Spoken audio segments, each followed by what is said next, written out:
And a good morning, football fans. Appreciate you doing the stream thing here with us on Birds 395. And yes, we will be talking about streaming at some point during the next 2 hours. Not Birds 365, but actual NFL games. I will be doing so with my partner, John McMullen Jody McDonald. You got your Mac and Mac guys here. The streaming conversation could wait, Johnny Mac, because there were conversations with both the head coach of the Eagles and the owner of the Philadelphia Eagles yesterday.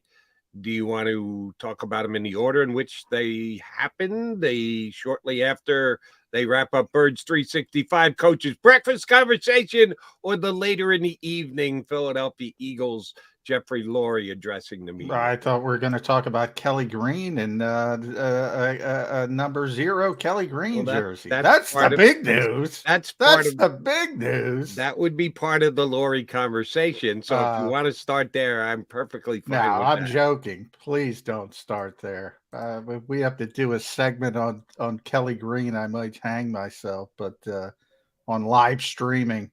But, if it makes fans happy, go spend $110. They'll be thrilled. Get the number 0 jersey. I do say hopefully we'll close it out pretty quickly. But, I always give Ruben credit. And I said, that's right. It get me 10 minutes after an Eagles game. I just watched. I just charted. I just talked about. I can't tell you what they were wearing. I can't tell you. I probably will be able to tell you when they're wearing the Kelly Green, simply because so many people make such a big deal out of it for that particular day. But yeah, I hope people are happy it's back. It'll be an alternate jersey. Let's turn the page. I am a fan of the Kelly Green, and I'm glad it's coming back. I am more similar to you and Rube in that it's the jersey. Let's actually talk about football. But Jeff Lurie seems very motivated to do so, and he wanted to get that news out. You know why, Joey? He wants 2 alternate helmets as well. You know why, don't you? A couple bucks in everybody's pocket. I get that. But no, that's not according to the owner. He is doing it solely because that's what his fans want, and he's there to service the fans of the Philadelphia Eagles. By the way, you also saw Roger Goodell, the reason he makes $63 million a year when they're talking about flexing Thursday night games.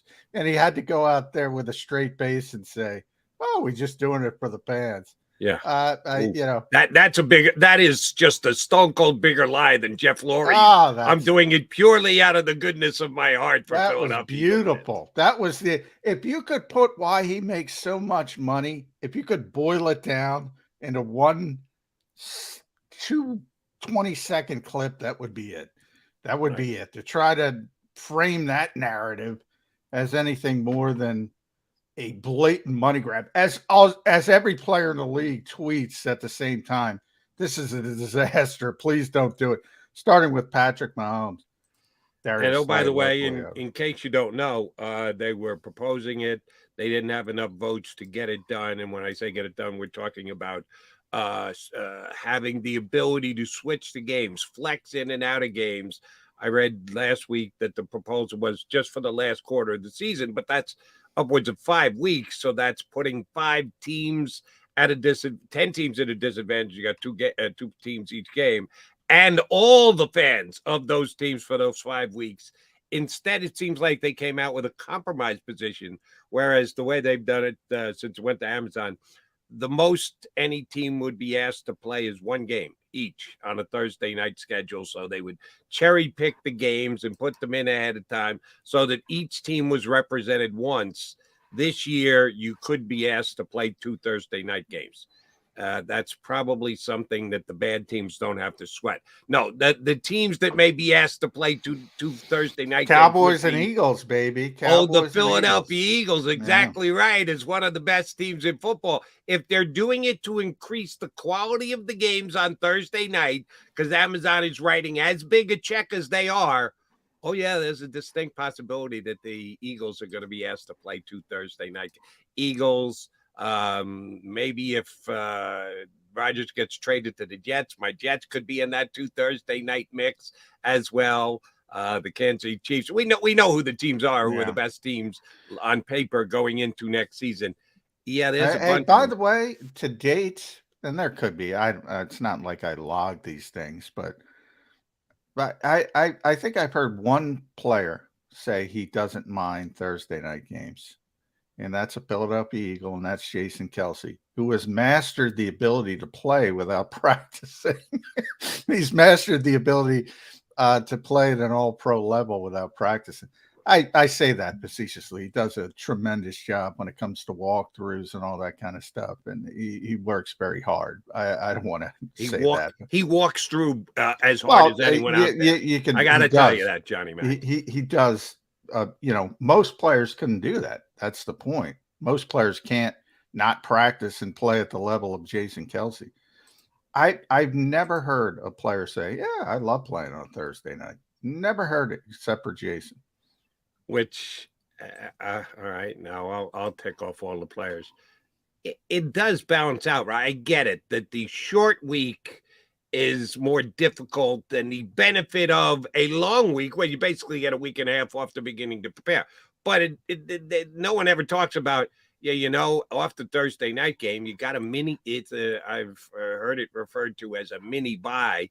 A mini bye is not a bad thing. That's a good thing. So it does balance out. So I am surprised that the percentages are 99.9 against 0.1%. Because I don't think it balances out physically, Jody, for them.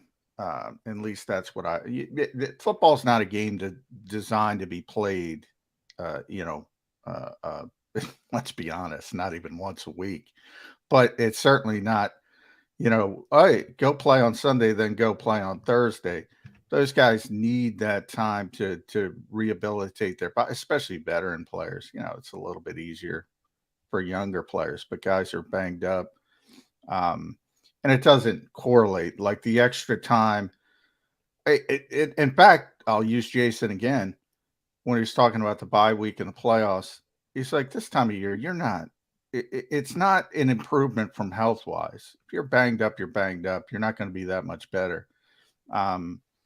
So that short time frame is way more important for them than the mini bye. Like they'd rather do the 7 days because they get their bodies used to it. Right. They're creatures of habit. It's all about the repetitious conditioning. Yeah. Yeah. And they got a tough time getting out of bed on Wednesday. They ice their bodies. They do this. They get the massages. They get the acupuncture. Yeah, I mean, it was hilarious after they played. I forget who they played, but it was a Sunday night game, and maybe Sunday afternoon. They wouldn't have done Sunday night, but I forget. Anyway, they had all the stuff in the locker room. As soon as the game was over, they had the training table set up in the locker room. They had exercise bicycles. They had stim machines in the locker room after the game to get ready because they were playing. It would have been Houston on Thursday night. They hate it. They hate it. But one thing that I think is just stone cold funny is, for years, you and I have been around long enough, and I think even most of our streamers have been around long enough to remember when they only played 2 Thursday night games a year, and it was Thursday, Thanksgiving, and people would complain about the fact that it's always the Dallas Cowboys. Why does it always have to be the Dallas Cowboys? The Detroit Lions. Why the Detroit Lions always get to play? If it's such a labor to be able to play on a short week that every single Philadelphia Eagle fan should have been saying for years, yeah, go Thursday. It's all you, Cowboys. You'll be worse for it after playing. We'll just play all our Sunday games, and we'll be better than you in the NFC East. I've been doing sports talk in this town for 30 years. I've never once had one caller call and say that to me. Hey, Jody, I'm glad the Cowboys play on Thanksgiving Thursday. Gives us a tactical advantage. No, now that everybody's playing Thursday, it's kind of difficult to play on Thursday. Nobody ever said that when the Cowboys were playing a Thursday game every single year, and only I'm talking from a player perspective. I don't think for the most part fans care. For the most part, now again, I've been doing sports talk in this town for 30 plus years. don't think fans care about the Cowboys playing on Thursday night? You aren't doing my shows for 20-some-odd years. No, How come I the meant Cowboys get to play on Thanksgiving? Why are the Cowboys given the honor of playing on Thanksgiving? well, they The don't like the Cowboys are the Cowboys. America's team. That's complete BS. Why don't the Philadelphia Eagles that guy? Oh, I took the calls for 25 years. Yeah, but that's not about Thursday night, Jody. That's about constant hatred of the Cowboys. They don't like, why are the Cowboys on Thursday night? Why are the Cowboys on Monday night? Why are the Cowboys on Sunday night? Well, because they draw ratings, better or worse, they do. Why they still do, I can't even tell you. That should be a study for, Scientific Journal of America or something. But they are the most popular team in the NFL. They are. I'm sorry if that upsets Eagles fans. They still are. There's certain teams, we know in baseball, it's the Yankees. In basketball, it was the Lakers for many years. It probably still is. There are certain teams that are elevated above other teams in sports. Always has been, always will be. In football, it's the Dallas Cowboys for whatever reason. And it continues. So it's not about Thursday night. It's about Sunday night. It's about Monday night. Right, it's so, about so anything that happens. It's about a call that happens on game day. It's about everything. Oh, I don't like the Cowboys. That's what it's about. Are you telling me that Eagle fans weren't bright enough to figure out that it was disadvantageous to play on Thursday for all those years for the Cowboys? I'm telling you, Eagles fans can't see through the hatred of the Cowboys. Everything about the Cowboys they hate, and understandably so. But it's not about you're singling out Thursday. I mean, it's everything. Yeah, because that's what we're talking about, the Thursday night games, but and then everything. why it is disadvantageous to play on a Thursday. That's the conversation we're having. Yeah, but you were talking about 25 years you've been on the air, so from that 25 years, even more that you've been on the air, they hate everything. It's not just Thursday. So I'm saying the reason why they didn't see it as a competitive advantage is because they're looking at, why are they on national TV? Why are they singled out? Why are they this? Why are they that? They hate everything about that team. That's the answer. I'm giving you the answer. Right. Why? They hate everything. I'm trying to make a point that maybe they missed out on analyzing it, because despite the fact that the Cowboys were playing at a competitive advantage, they went to a whole bunch of Super Bowls, won a whole bunch of titles. They were able to get over playing one Thursday night game a year, is the point I'm trying to make. Well, good teams are going to be good teams. Thursday night, Sunday night, Saturday night, Friday night when they play Black Friday. Good teams are going to be good teams. I'm talking from a player perspective. That's all I'm talking about. The players hate it. The players hate it. Now, also, they don't want to get back the money that they're getting from Amazon. Yeah. So there's a little, but from the NFL standpoint, what the players will bring, there's so much hypocrisy when it comes to safety. They're constantly they're trying to tweak the kickoffs again. Kickoffs. There's all this hypocrisy. And then, go play Thursday night. When they'll tell you this is not good for safety, for players' health and things of that standpoint. So there's tremendous hypocrisy on both sides. But I'm just trying to tell you, the players hate it. And you saw it. There was an explosion on social media of players all over the league saying, please don't do this. And that's being kind. Understood. And you pointed it out earlier. Talk about hypocrisy. Roger Goodell with a straight face trying to say it's for the benefit of the fans. Yeah, no, it's not. Ask anyone who's got reservations, plane reservation, hotel reservations, to go fly and watch their team on a Sunday and be told 10 days ahead on them. Oh, yeah, never mind. You're not playing Sunday. You're playing the Thursday ahead of time. Yeah, that's really coming through for your fans there, Raj. Come on. Sometimes they say things that you got to make the big bucks. And by the way, there's are the people you think and I'm sure there were others, but I saw John Maris. I'm going to pick on him specifically. He was out there saying, I don't want to play Thursday night football. That to me is like the second game. That to me is like the disingenuous politician, Republican, Democrat, who know the bill's going to get passed.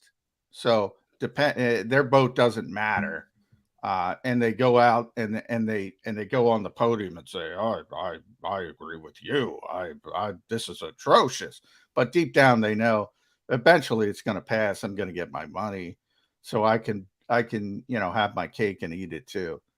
That's just as much hypocrisy. Yeah, I'm not even close on that one. I think Mara is a straight shooter and has done so many great things for the National and give Football the money back, John. Over decades. No, there's good and bad to everybody. There's a whole bunch of owners in the National Football Roger League that Goodell. wink, nod, and stuff their pockets. John Mara on, would be so far at the bottom of that list. I'm picking on John Mara because he came out and said it. John Mara knows, like every owner in that league, eventually they're going to play. Eventually they're going to do this on Thursday night. Every single one of them knows it. When do you think that's going to happen? They go to being able to move games on Thursday. It's not going to happen. Well, they're going to actually talk about it in May. It still could happen. They tabled it to May. Do you think it's going to happen this year? So you got to wrangle up in this year. It's like the whip. You got to wrangle up the politicians, all the disingenuous scumbags, and yes, they're all 32 of them, and I put them all in that same category, including Jeff Lurie. Doesn't mean they haven't done good things. Doesn't mean they have done. But you saw Jeffrey Lurie picking people's pockets. Jeffrey Lurie doesn't give a rat's ass about Kelly Green. Doesn't give a rat's ass. You know how I know that? Because he's the one who changed it to midnight green. And he likes the midnight green. And he doesn't know why everybody's obsessed with the Kelly Green. But make a couple more bucks? Sure. Look, he does tremendous things with autism, all those things. Just because you're a greedy owner, which they all are, doesn't mean you can't do. It's not mutually exclusive. They do more charity than 99% of the people in the world who don't have the wherewithal to do that. So there's plenty of good, but I'm not going to pretend like there isn't plenty of bad. And John Mara, despite all the good you mentioned, knows damn well the end game here. And he's being a hypocrite like your typical politician. That's all I'm saying. Every single one of them knows the end game. And they can play this game as long as they want. And whether it happens in May or whether it happens next year, it's going to happen. It's going to happen because they got to make Amazon happy. Yeah, at the end of the day, you're right. But I do think there are greedier owners than others. You got the 32 of them. I don't think they're all equally greedy. I think there are some guys that are more in tune with putting money in their pocket, not doing what's right by their fans and the like. And I do. If you think I'm misguided, so be it. But I think John Mara is one of the better owners who actually does care about I think Jeffrey Lurie is one of the better owners. I'm not saying there's not a sliding scale. I'm saying at the end of the day, what he did yesterday was hypocrisy. That's all I'm saying. Okay. That specific instance was hypocrisy. Fair enough. But I think that John Mara is one of the few, a handful of owners that has been that good for the entire league and the fans that he should be above and beyond criticism in this one particular thing. All right, Johnny Mac and I coming back. We got two good guests for you today. Our usual spot with Mike Gill from the Sports Bash down the shore. He's going to jump in early, and then a little later, hour number two, get our pal Les Bowen up here. Sirianni and Lurie both spoke yesterday. We'll see what both John and Mike Gill think of what the owner and the coach had to say for the Philadelphia Eagles here on Birds 365.